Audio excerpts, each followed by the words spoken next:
The convent was built in 1891, and the reason for building it was to house nuns initially who taught at the school.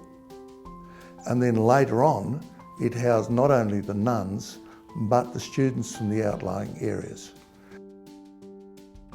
The nuns belonging to the Josephite order formed by St Mary MacKillop. When she asked to form her congregation of nuns, identified a need to give opportunities for education to the rural kids. They were missing out.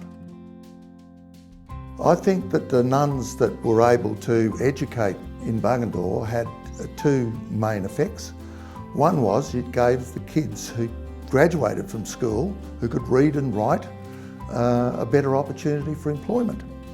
So you weren't always stuck at the bottom rung of the employment ladder. You had opportunities to go and do things. You could become a teacher, you could become an accountant, you could have an opportunity at a good career.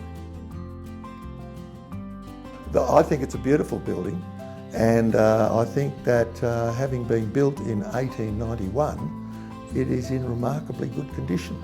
For me, this is so beautifully positioned. Behind, you've got all the walks and the parkland behind in the new part of Bungendore. You've got the ovals. You know, I just live a few hundred metres away, and I tell people that I've chose my location because it was a well-struck 5-iron from both pubs and the Chinese restaurant and the church.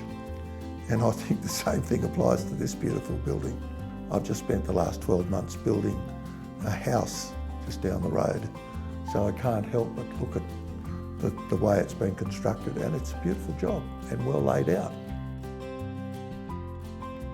It also sits nicely on this block of land.